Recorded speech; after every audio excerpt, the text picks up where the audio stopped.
नमस्कार प्रिय दर्शकों, एक बार फिर आपका स्वागत है। प्रिय दर्शकों, आज की कहानी बड़ी ही ज्ञानवर्धक है। प्रिय दर्शकों, नीलकंठ पक्षी ने बताया कि क्या भाग्य का लिखा मिटाया जा सकता है। आइए इस कहानी के माध्यम से समझते हैं। प्रिय दर्शकों, एक जंगल में एक नीलकंठ और उनकी पत्नी रहते थे। नीलकंठ और नीलकंठ की पत्नी बहुत हंसी खुशी जंगल में रहते थे। एक दिन नीलकंठ की पत्नी नीलकंठ से कहती है, पिया जी, हमें यहां से चलना चाहिए, हमें वहां चलना चाहिए जहां हमारे समाज के लोग रहते हैं। काफी सारे नीलकंठ और उनकी पत्नियां रहती हैं, हमें वहां चलना चाहिए। नीलकंठ अपनी पत्नी से कहता है, प्रिय, अगर हम वहां चलेंगे तो रोज लड़ाई झगड़े होंगे। हम दोनों यहां जंगल में कितना सुकून से रहते हैं, वहां जाने की क्या जरूरत है। लेकिन नीलकंठ की पत्नी जिद करने लगती है तो नीलकंठ भी मान जाता है। अपनी पत्नी के जिद करने पर वो दोनों उड़कर एक नगर में आ जाते। उस नगर का राजा पशु पक्षियों की भाषा को अच्छी तरह से समझता था। उस राजा ने कराओ शास्त्र की पढ़ाई की थी। कराओ शास्त्र का मतलब यही होता है कि पशु पक्षियों की भाषा को समझ पाना। वह राजा सभी प्रकार के पशु पक्षियों की आवाज को समझ पाता था। हर जीव जंतु की आवाज को वह बखूबी समझता था कि वह क्या कह रहा है। दोनों नीलकंठ और नीलकंठ की पत्नी उसी नगर में आ जाते हैं। एक दिन की बात है, नीलकंठ एक राजा के बगीचे में चला जाता है, जहां पर राजा भी आया हुआ था। नीलकंठ और उनकी पत्नी राजा के बगीचे में आकर बैठ जाते हैं। नीलकंठ की पत्नी कहती है कि हे पिया जी, क्या इस नगर में आना हमारे भाग्य में लिखा था? क्या हम भाग्य का लिखा मिटा सकते हैं? तभी उन दोनों की बातों को राजा सुन लेता है, क्योंकि उसने कराओ शास्त्र की पढ़ाई की थी और वह सभी प्रकार के पशु पक्षियों की भाषा को जानता था। तो वह राजा भी नीलकंठ से कहने लगा कि हे नीलकंठ, तुम क्या चर्चा कर रहे थे? क्या इसके बारे में तुम मुझे बता सकते हो? तब नीलकंठ कहता है कि हे राजन, मेरी पत्नी मुझसे पूछ रही है कि क्या कोई भाग्य का लिखा मिटा सकता है, इसी के बारे में चर्चा चल रही है। तो राजा कहता है कि हमें भी बताइए कि क्या सच में भाग्य का लिखा मिटाया जा सकता है या नहीं। नीलकंठ कहता है कि हे राजन, ये सब मैं तुम्हें एक कहानी के माध्यम से बताऊंगा। इस कहानी को ध्यान से और गौर से सुना। इस कहानी से तुम्हें पता चल जाएगा कि क्या भाग्य का लिखा हुआ मिटाया जा सकता है या नहीं। तब राजा कहता है कि हे नीलकंठ, आप अपनी कहानी शुरू कीजिए, मैं ध्यान से सुनूंगा। तक नीलकंठ अपनी पत्नी से भी कहता है कि हे प्रिया, आप भी ध्यान से सुनिएगा। तब नीलकंठ की पत्नी कहती है कि हे स्वामी, मैं आपकी बातों को बड़े मन से और ध्यान से सुनूंगी, कृपया आप कहानी शुरू कीजिए। तब नीलकंठ कहानी शुरू करता है और कहता है, बहुत समय पहले की बात है। किसी नगर में एक किसान रहता था। वह किसान बड़ा ही निर्धन था। उसके परिवार को 2 समय की रोटी भी बड़ी मुश्किल से नसीब हो पाती थी और इस तरह वो किसान का परिवार बड़ी गरीबी में अपना जीवन गुजार रहा था। कुछ दिनों के बाद में उस किसान के घर में एक बच्चे का जन्म हुआ। जब किसान के घर में बच्चे ने जन्म लिया तो बच्चे को पाकर किसान और किसान की पत्नी बहुत प्रसन्न हुए। उनकी खुशी का कोई ठिकाना नहीं रहा, क्योंकि शादी के कई साल गुजरने के बाद उनके आंगन में बच्चे की किलकारी गूंजी थी। जब आसपास के लोगों को यह पता चला कि किसान के घर में बच्चे का जन्म हुआ है, तो आस पड़ोस के लोग और नाते रिश्तेदार किसान की पत्नी को बधाई देने के लिए उसके घर आने लगे। जश्न का माहौल था। उस किसान के घर में खूब खुशियां मनाई जा रही थीं। तभी उस किसान के घर पर एक बड़े ही सिद्ध महात्मा भिक्षा मांगने के लिए आते हैं और द्वार पर खड़े होकर भिक्षा के लिए आवाज लगाने लगते हैं। किसान के घर में आज बड़ा ही खुशी का दिन था, इसीलिए उसने जब साधु महाराज को द्वार पर खड़ा हुआ देखा तो किसान अपने घर से बाहर आया और बाहर आकर वो साधु महाराज से बोला कि गुरुदेव, आज आप बड़े ही शुभ अवसर पर मेरे घर पर पधारे हैं। कृपया आप घर के अंदर चलिए, कुछ जलपान ग्रहण कीजिए और मेरे पुत्र को आशीर्वाद दीजिए। बहुत दिनों के बाद मेरे घर में एक संतान ने जन्म लिया है। जब इस प्रकार से वो किसान उन साधु महाराज से बार बार विनती करता है तो महात्मा जी मना नहीं कर पाते हैं और किसान के घर के अंदर आ जाते हैं। दोनों पति पत्नी बड़े ही श्रद्धा भाव से महात्मा जी को भोजन कराते हैं और भोजन उपरांत वो किसान साधु महाराज से कहता है कि हे प्रभु, ये मेरा पुत्र है, कृपया इसे ऐसा आशीर्वाद दीजिए जिससे कभी भी इसके जीवन में कोई दुख तकलीफ न आने पाए।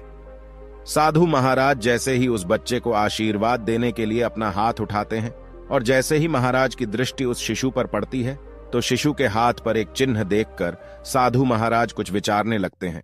किसान ने जब साधु महाराज को विचार मग्न देखा तो साधु महाराज को विचार मग्न देखकर किसान उन महात्मा जी से कहता है कि हे प्रभु, क्या बात है, मेरे पुत्र को देखकर आप किस चिंता में पड़ गए? सब कुशल मंगल तो है ना? साधु महाराज बोले, बेटा, चिंता की कोई बात नहीं है, सब कुशल मंगल है। आपके घर में जिस बच्चे ने जन्म दिया है, ये तुम्हारा पुत्र तो बड़ा ही किस्मत वाला है।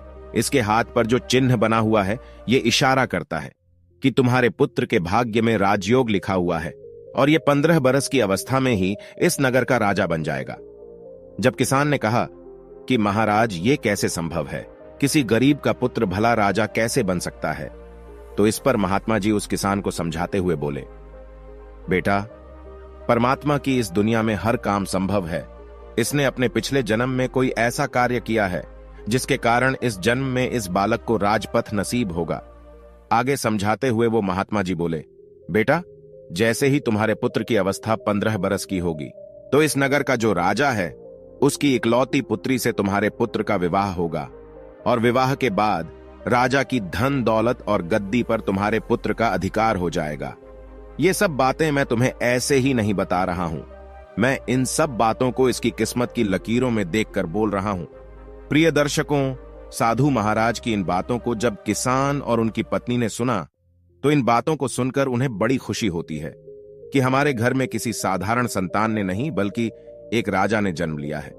जब इस बात की खबर नगरवासियों को चलती है कि किसान का बेटा एक दिन इस नगर का राजा बनेगा, तो दूर दूर से लोग उस किसान के पुत्र के दर्शन के लिए उसके घर आने लगते हैं। प्रिय दर्शकों, इधर तो किसान के घर पर दूर दूर से लोग आ रहे थे, उधर जो उस नगर का राजा था, जिसकी पुत्री के साथ में साधु ने विवाह की भविष्यवाणी की थी, वही राजा शिकार खेलने के लिए जंगल को जाता है और जंगल में जाकर अपना शिकार तलाश करने लगता है। तभी राजा की दृष्टि एक हिरण पर पड़ती है। हिरण देखकर राजा अपना घोड़ा उस हिरण के पीछे दौड़ा देता है और उस हिरण का पीछा करते हुए राजा बहुत दूर निकल जाता है। उसके साथ में जो सैनिक थे वो भी पीछे छूट जाते हैं।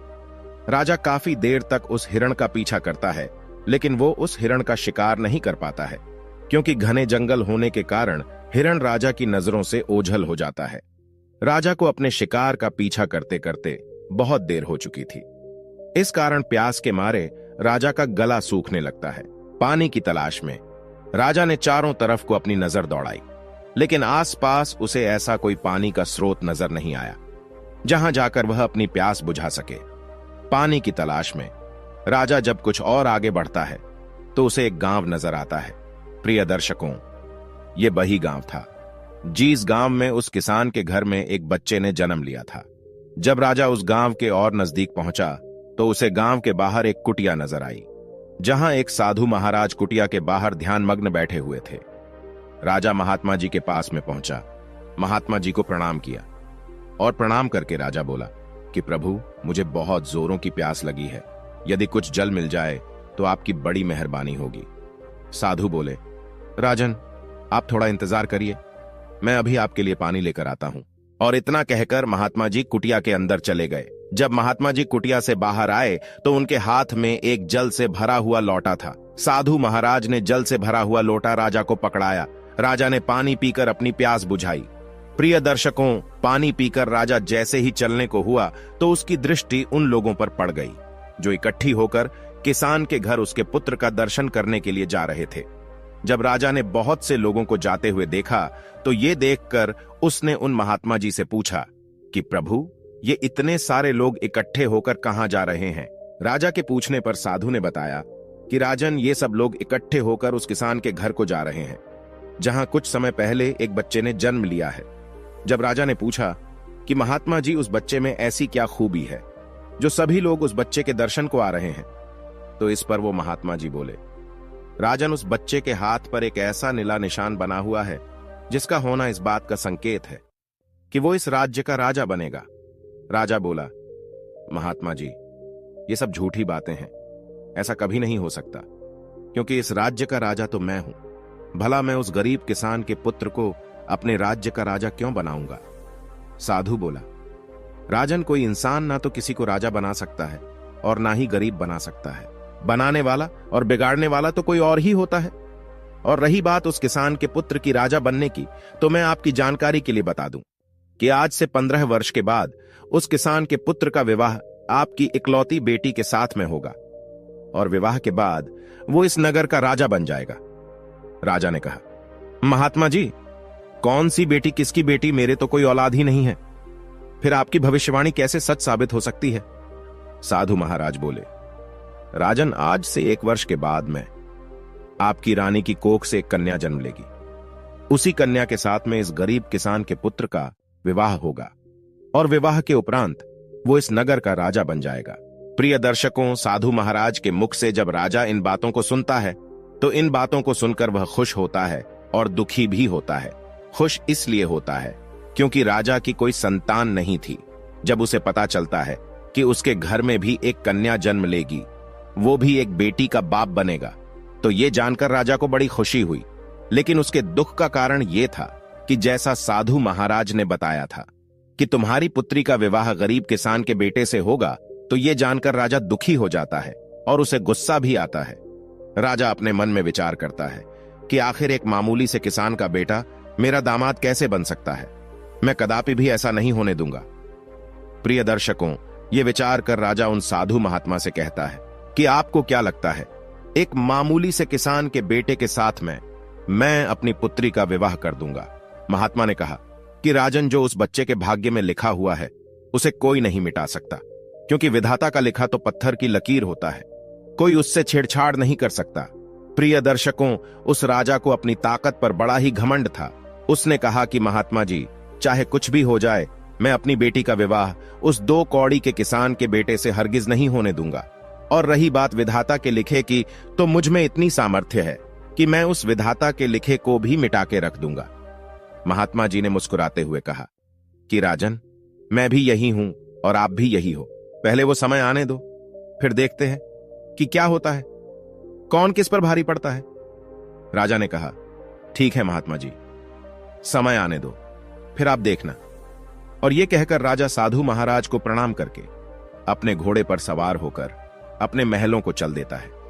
महल पहुंचकर राजा विचार करता है कि ऐसा क्या किया जाए जिससे लाठी भी ना टूटे और सा भी मर जाए। मैं ऐसा क्या करूं कि जिससे ऐसी नौबत ही नहीं आए कि मुझे अपनी बेटी का विवाह उस गरीब किसान के बेटे से करना पड़े। पूरी रात राजा इसी उधेड़बन में गुजार देता है। काफी सोचने के बाद उसे एक युक्ति नजर आई। अगले दिन राजा अपना ब्राह्मण भेष बनाकर उस किसान के गांव में जाता है। गांव पहुंचकर जब उसने गांव वालों से पूछा कि उस किसान का घर कौन सा है जिस घर में कुछ दिन पहले एक बच्चे ने जन्म लिया है, तो गांव वालों ने उस गरीब किसान के घर का पता बता दिया। पता पूछकर राजा उस किसान के घर पर पहुंचा और बाहर से ही आवाज लगाई कि क्या कोई घर में है, हमें कुछ दान करो, हम भूखे ब्राह्मण हैं। प्रिय दर्शकों, आवाज सुनकर किसान अपने घर से बाहर आता है और किसान ब्राह्मण को प्रणाम करता है और कहता है कि हमें कुछ दान दे दो, हम बहुत दूर से चलकर आए हैं। और फिर ब्राह्मण किसान से कहता है कि मैं भाग्य भी देखता हूं, मुझे ऐसा लग रहा है कि तुम्हारे घर में कोई पुत्र भी है और तेरे पुत्र के हाथ में, दाएं हाथ में नीले रंग का निशान है। किसान कहने लगा, हां बाबा। ब्राह्मण कहने लगा, हम सब कुछ जानते हैं, आप उसे पुत्र को हमें दिखा दो। वह किसान अपने पुत्र को घर से लेकर बाहर आया और ब्राह्मण को दिखाने लगा। उसके बाद ब्राह्मण कहने लगा कि यदि यह पुत्र तुम्हारे साथ रहेगा तो 15 साल के बाद इसकी मृत्यु हो जाएगी, और यदि तुम इस बच्चे को किसी को दान कर दोगे तो 15 वर्ष बाद वह तुम्हें लौटा जाएगा, और यदि तुम इस बच्चे को अपने पास रखना चाहते हो तो यह मर जाएगा।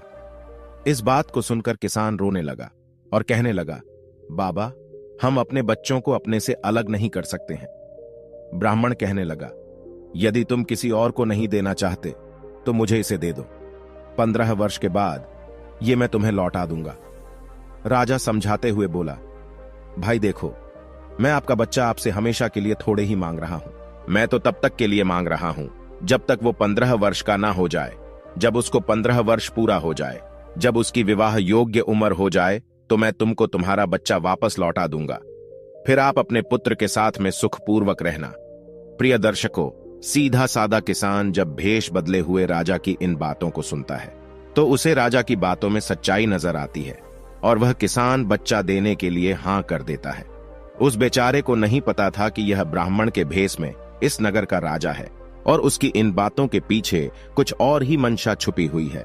किसान अपनी पत्नी के पास में जाता है और अपनी पत्नी से कहता है कि प्रिय, हमारे दरवाजे पर एक बड़े ही दयालु ब्राह्मण आए हुए हैं और वह बच्चा हमारे पास रहेगा तो 15 वर्ष के बाद उसकी मृत्यु हो जाएगी। इसीलिए वो हमारे बच्चे का लालन पालन करना चाहते हैं। अपनी पति की इन बातों को सुनकर पहले तो उस किसान की पत्नी मना करती है, लेकिन किसान जब अपनी पत्नी को बताता है कि वो हमारा बच्चा हमेशा के लिए नहीं बल्कि कुछ सालों के लिए अपने घर रखना चाहते हैं, तो यह सुनकर किसान की पत्नी भी अपने बच्चे को ब्राह्मण को देने के लिए तैयार हो जाती है। दोनों पति पत्नी अपनी कलेजे के टुकड़े को लेकर घर के बाहर आते हैं और ब्राह्मण बने हुए राजा को अपना बच्चा देते हुए कहते हैं कि हे ब्राह्मण देव, हम अपना बच्चा तो आपको दे देंगे, लेकिन हमारी एक शर्त है। जब ब्राह्मण बने राजा ने पूछा क्या शर्त है, तो किसान की पत्नी बोली कि जब मेरा बेटा 15 बरस का हो जाए तो तुम्हें हमारा बच्चा वापस करना होगा। यदि आपको हमारी ये शर्तें मंजूर हो तो ही हम तुम्हें अपना बच्चा दे सकते हैं। राजा ने कहा, मुझे तुम्हारी सभी शर्त मंजूर है, अब आप मुझे अपना बच्चा दे दीजिए। जब आपका बच्चा 15 वर्ष का हो जाएगा और उसकी विवाह योग्य उम्र हो जाएगी तो मैं तुम्हारा बेटा वापस कर जाऊंगा। अब आप विलंब ना करिए और अपना बच्चा मेरे हवाले कर दीजिए। मैं इस बच्चे का आपसे भी ज्यादा अच्छा ख्याल रखूंगा। प्रिय दर्शकों, इस प्रकार वो किसान दंपति अपने बच्चे के हित के खातिर अपने नवजात शिशु को ब्राह्मण बने हुए राजा के हवाले कर देते हैं और राजा खुशी खुशी उस बच्चे को लेकर आगे को चल देता है। राजा आज बहुत प्रसन्न था क्योंकि आज वो अपनी योजना में सफल हो रहा था। राजा बच्चे को लेकर के एक नदी किनारे पहुंचा।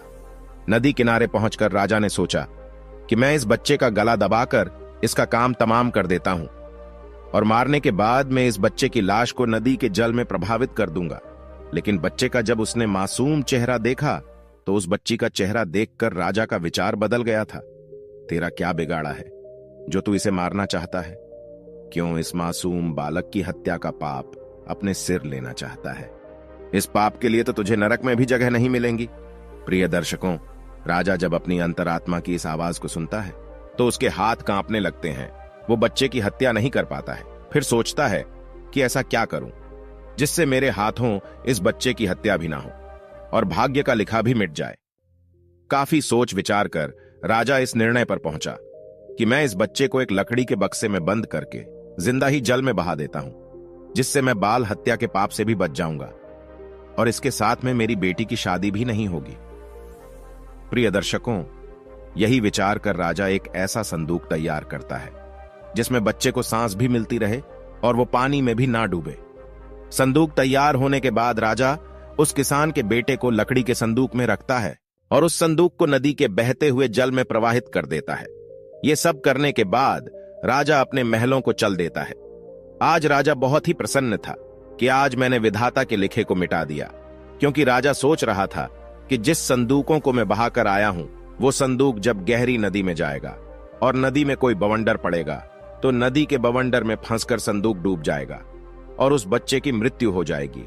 जब बच्चा ही नहीं रहेगा फिर कैसे इसके साथ में मेरी बेटी का विवाह होगा? यही सोचकर राजा बड़ी निश्चिंतता के साथ में अपने नगर को लौट गया। लेकिन प्रिय दर्शकों, उधर तो वो राजा उस किसान के बच्चे को नदी में बहाकर वहां से चला गया। इधर क्या हुआ कि वह संदूक बहता हुआ किसी अन्य नगर के किनारे पर जा पहुंचा।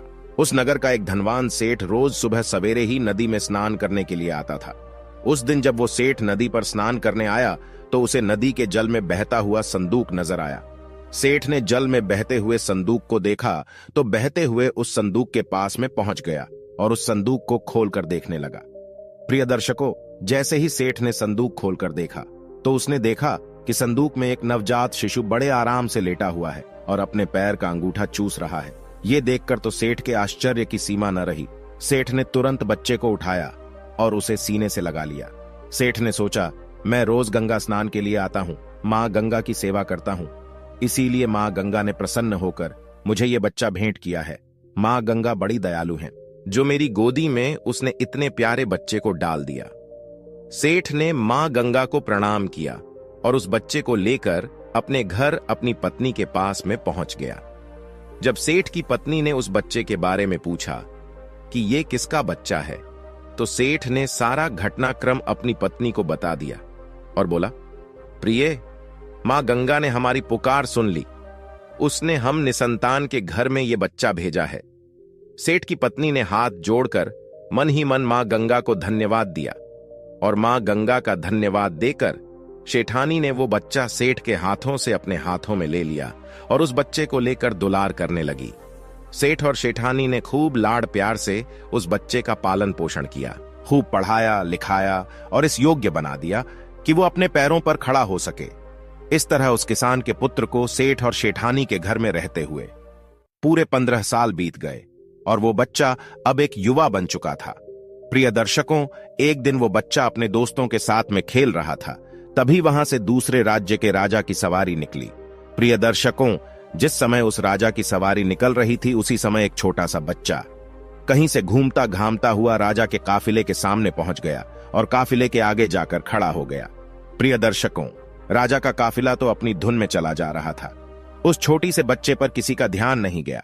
उधर अपने दोस्तों के साथ में खेलते हुए सेठ के लड़के की नजर उस बच्चे पर पड़ गई तो वह बच्चे को देखकर चिल्लाते हुए राजा के काफिले की तरफ को भागा और बड़ी ही फुर्ती से उसने उस मासूम को बचा लिया। प्रिय दर्शकों, जिस राजा का वो काफिला जा रहा था वो वही राजा था जिसने कई साल पहले उसे नदी में बहा दिया था, और वो लड़का जिसने मासूम बच्चे की जान बचाई वो वही लड़का था जिसे राजा भेष बदलकर किसान के घर से ले आया था और बाद में नदी में बहा दिया था।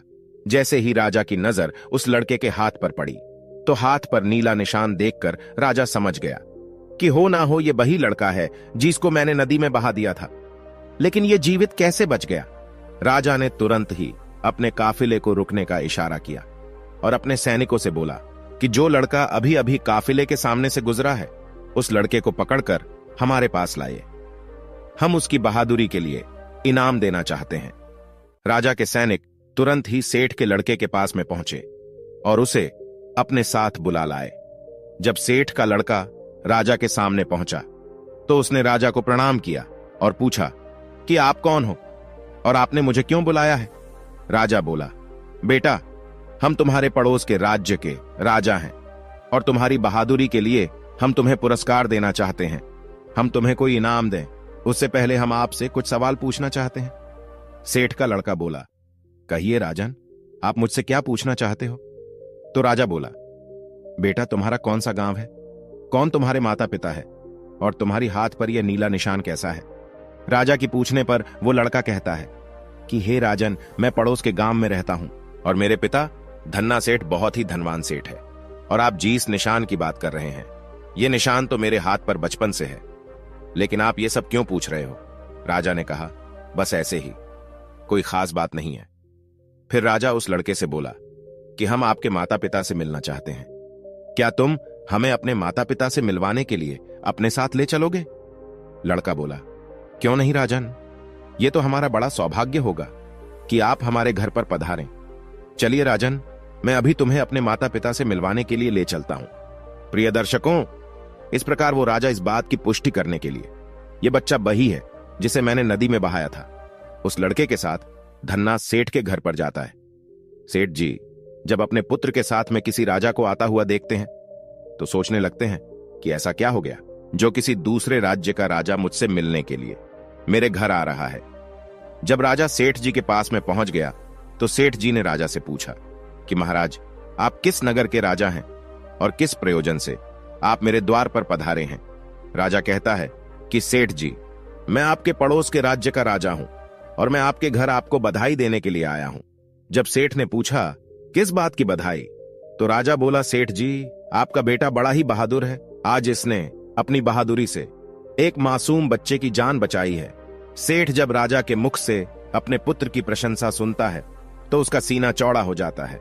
सेठ राजा से कहता है कि हाँ महाराज, मेरा बेटा तो बचपन से ही बहादुर है और जब से ये हमें मिला है तब से हमारे घर में बरकत ही बरकत है। राजा ने कहा कि आपको मिला है, मैं समझा नहीं, आपके कहने का क्या मतलब है? तो सेठ कहने लगा कि महाराज, अब आपसे क्या छुपाना, ये मेरा असली बेटा नहीं है, ये तो मुझे नदी किनारे एक संदूक में पड़ा हुआ मिला था। प्रिय दर्शकों, राजा को जब यह पता चलता है कि यह वही लड़का है जिसे कुछ साल पहले उसने नदी में बहा दिया था तो यह सुनकर राजा चिंता में पड़ जाता है।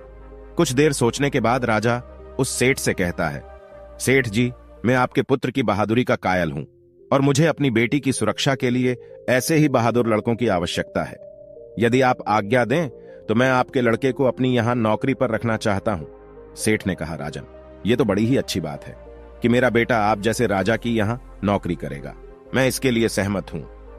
प्रिय दर्शकों, सेठ की सहमति मिलने के बाद वो राजा एक चिट्ठी लिखता है। चिट्ठी लिखने के बाद वो राजा उस चिट्ठी को एक लिफाफे में बंद करता है, उस पर अपनी मोहर लगाता है और अपने हस्ताक्षर करता है। ये सब करने के बाद राजा सेठ की लड़के से कहता है कि बेटे, मैं तो अभी किसी काम से दूसरे राज्य को जा रहा हूं, तो तुम इस चिट्ठी को लेकर मेरे राज्य चले जाओ और इस चिट्ठी को महारानी को पकड़ा देना। चिट्ठी पढ़ते ही महारानी तुम्हें नौकरी दे देगी।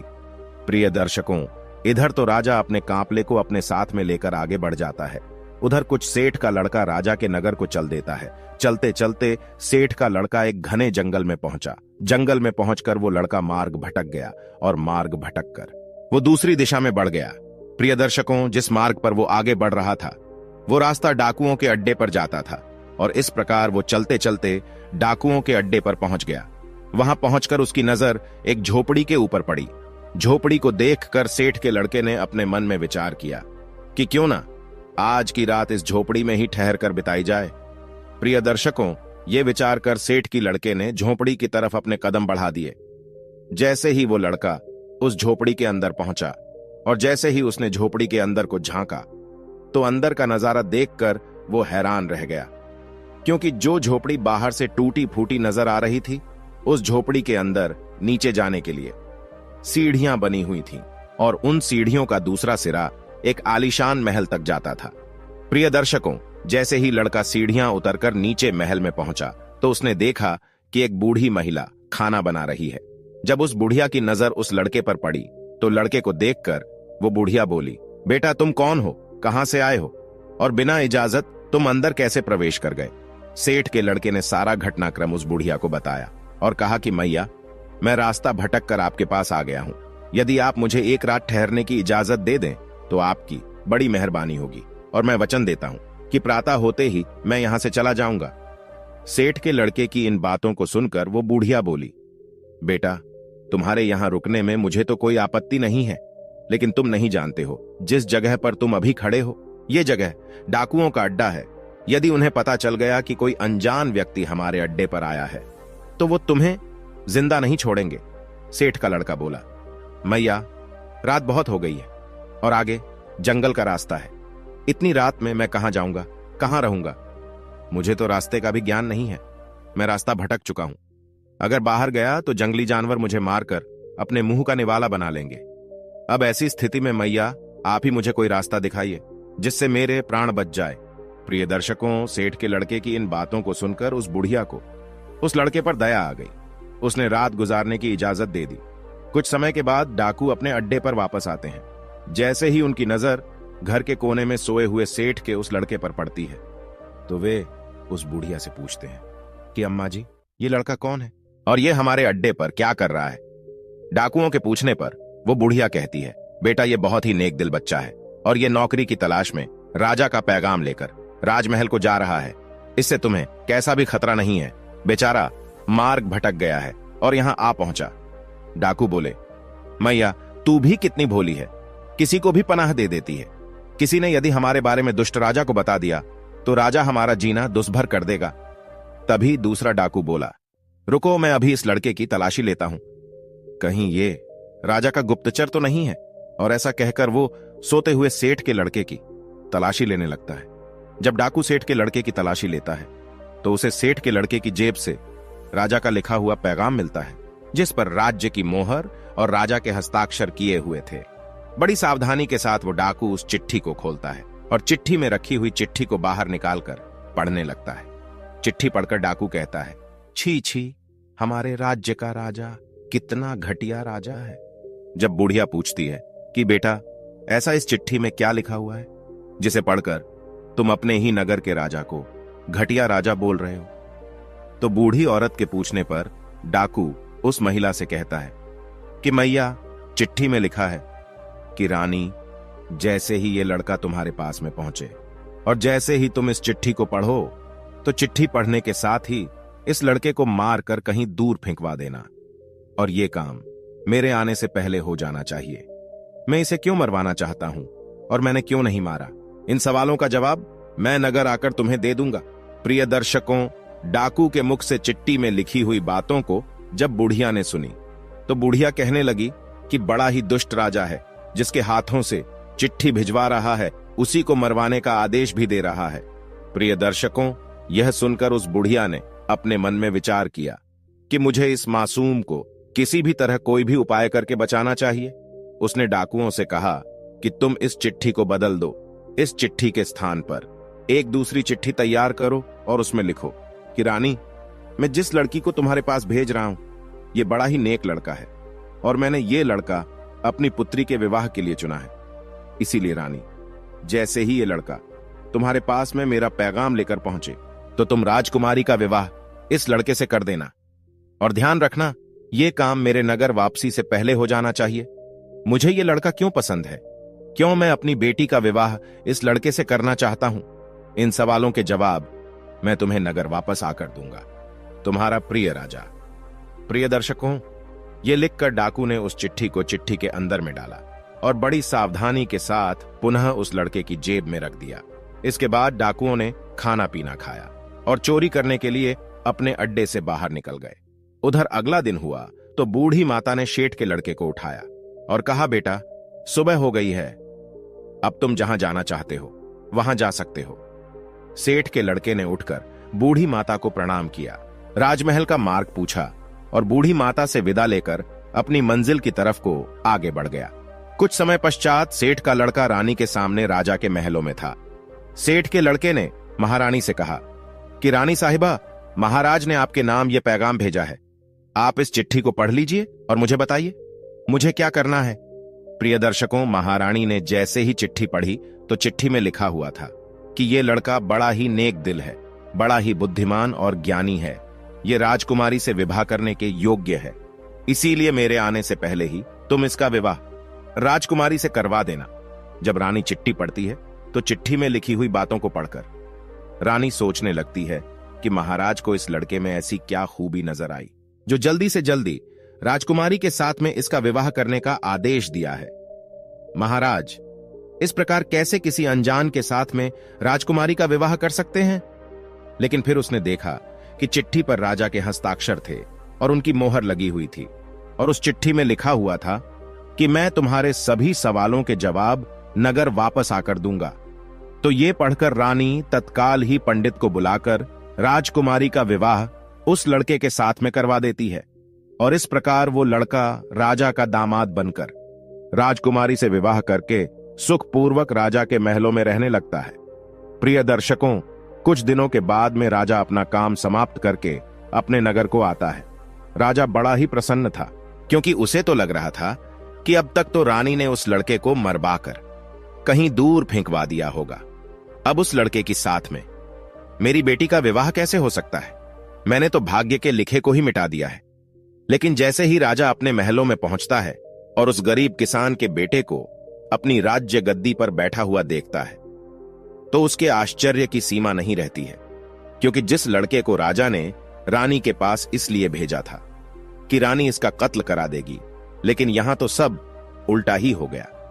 जब उसे यह पता चलता है कि मेरी पुत्री का विवाह उसी व्यक्ति के साथ में हो गया है जिसकी भविष्यवाणी साधु महाराज ने की थी, तो यह जानकर राजा क्रोध में भर जाता है।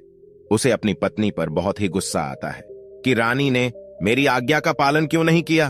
उसने महारानी से पूछा कि मैंने जब तुम्हें इस लड़के को मारने का आदेश दिया था, फिर तुमने इसके साथ में राजकुमारी का विवाह क्यों कर दिया? राजा की इन बातों को सुनकर रानी कहती है कि महाराज, मैंने तो वही किया है जैसा आपने आदेश दिया था, इसमें मेरी क्या गलती है?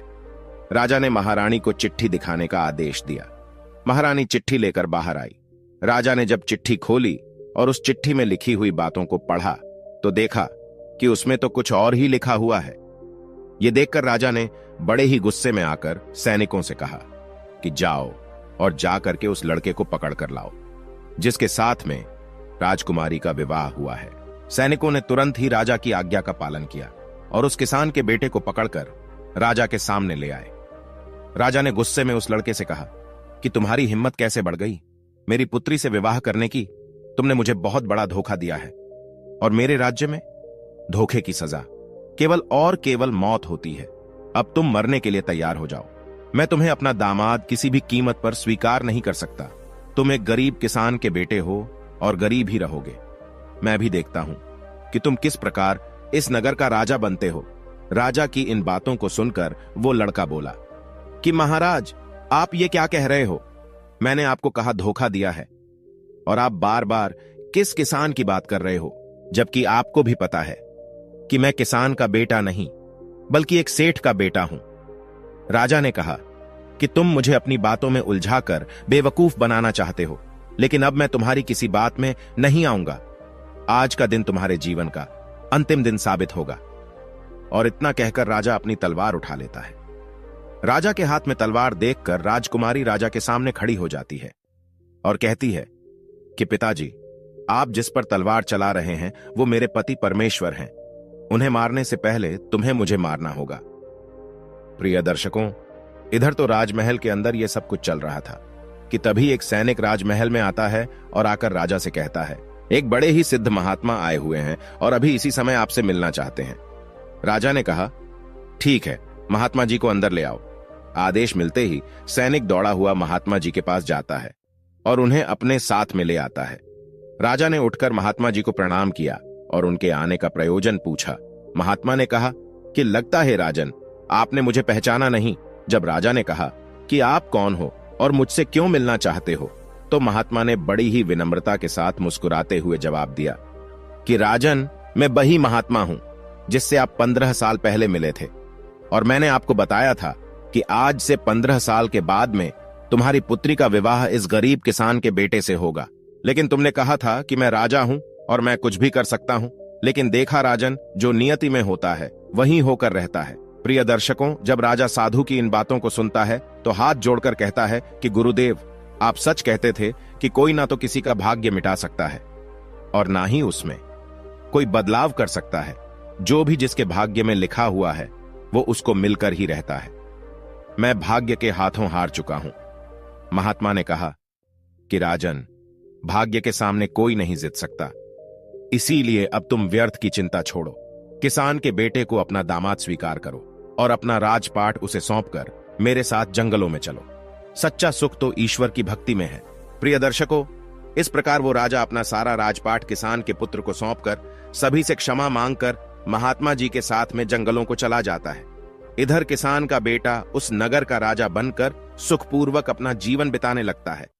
तब नीलकंठ पक्षी कहता है कि हे राजन, कि अब आप जान ही गए होंगे कि भाग्य का लिखा हुआ कभी नहीं मिटाया जा सकता। जो होना होता है वह होकर ही रहता है। तब राजा कहता है कि हाँ नीलकंठ, मैं अच्छी तरह से समझ गया हूं कि कोई भी अपने भाग्य का लिखा हुआ नहीं मिटा सकता।